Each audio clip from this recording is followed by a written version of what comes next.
The Holy Kingdom, also known as the Roble Holy Kingdom, is a human nation west of the Riestais Kingdom. Similar to Riestais and the Empire, the Holy Kingdom was founded 200 years ago after the fall of the evil deities. The demons of ancient times destroyed civilizations and states, freeing up much land for settlement. This allowed humans to spread basically everywhere. Their nation's heroine is a Valkyrie with a holy blade, presumably a member of the 13 legendary heroes who fought against the demons. The Holy Kingdom is located at the edge of human civilization. Comparable to the Empire and the Draconic Kingdom, its borders are regularly challenged by neighboring demi-humans and beasts. However, unlike the Empire, which had Fluda Paradine as a weapon, and the Draconic Kingdom, which had surrounding great powers to aid them, the Holy Kingdom had no one to save them from the non-humans of the eastern Abelion Mountains. Instead, they used their resources to build a 100-kilometer-long wall on their eastern border. This is the largest fortification in the New World and saved the Holy Land from a grim fate in the past. The difficulty lies in manning and maintaining the wall. The country cannot afford a full conquest of the dangerous mountains. The alternative is to have the wall permanently manned, but if the wall is fully manned, it bleeds the country dry. If it is not fully defended, demi-humans can get in. Therefore, they decided to build some outposts at various points along the wall, which can also serve as garrisons. Fortresses were positioned nearby to quickly and effectively order reinforcements in case of an attack. The garrisons had strict orders to fight to the last man, no matter what. This system was implemented after the difficult era called the Great Rain, during which a treacherous race called Suresh came over the wall and used their camouflage abilities to settle in some villages. Eventually, they could be driven out again, unfortunately at the cost of those villages. The tense situation worried the country's nobles, so they implemented the law that in an emergency, all citizens would be conscripted into the military. The complexity of the Roble Holy Kingdom lies overall in its geography. Not only because of the beasts or the costly wall, however. The land is also separated by the sea. The north and south are connected only by a 40-kilometer long and 200-kilometer wide path along the coast, leading to different circumstances and cultures in the regions. The nation's queen is currently located in the north. This leads to further division, as the southern nobles do not feel respected. Since the coronation of the Holy Queen, Salsa Besares, relations have become more strained as the South wanted her brother as king. However, he didn't even want it to be king, which the South did not accept. Politically, North and South have essentially two different, almost isolated governments. But the country's monarch usually comes from the North and rules over the South, even though its government could also function without a monarchy. Although the Holy Kingdom is extremely religious, a monarchy was chosen instead of a theocracy like in Slayn, even though many religious offices exist.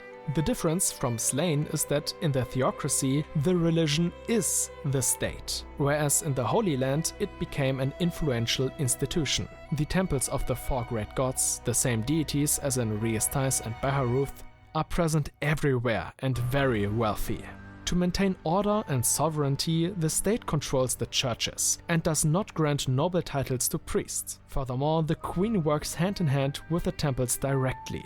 Culturally, there are large gaps between North and South. The South is less progressive and does not like seeing a woman as queen and in no other positions of power, whereas the North is more relaxed about this. Other factors include military thinking, as the North mainly has to take care of the wall, while the South is less concerned with dangers but is nonetheless still threatened. The few commonalities include the omnipresent religion around the four great gods, which led to a high number of paladins, clerics and of course priests.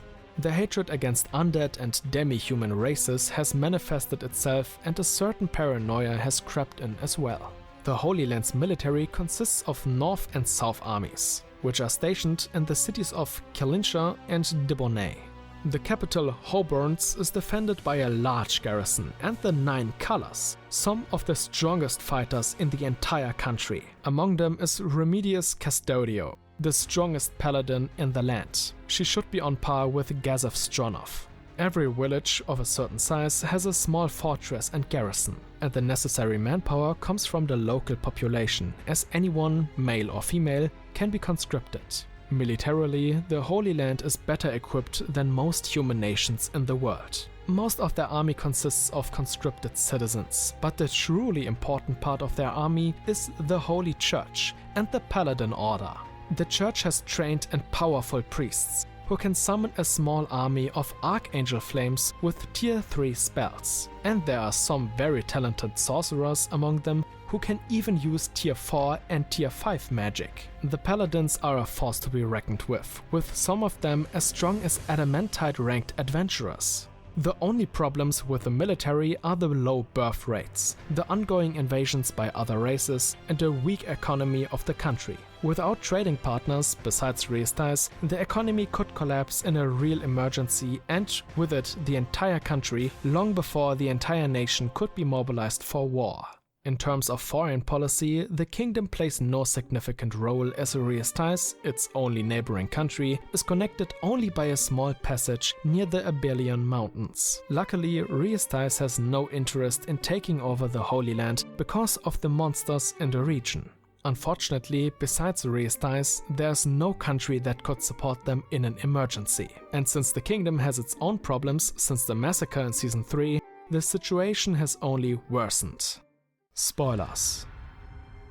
After the events of the Holy Kingdom movie, a kind of civil war arose between North and South. The North, after being secretly planned and saved by the Sorcerer King, saw the cult of Lord Einsurgaun infiltrate their hearts of the people in the North. After all, no one wants their country to be so weak and overrun by some beasts again.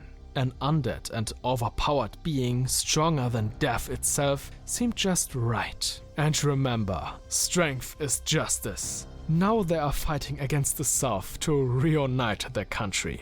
Their leadership is either manipulated or replaced by greater doppelgangers from Nazareth. They are led by Nea Baraya, also known as the Faceless One.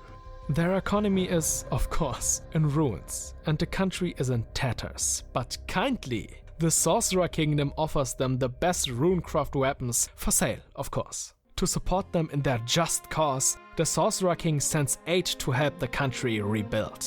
These goods must be transported through Riestais to reach their destination, and a country in need should not be refused help. Which is why Riestais takes the shipments, partly because they can levy duties and taxes on them. And thus we find ourselves in Season 4, Episode 8. I find it kind of strange that the movie plays between Season 4. Anyway.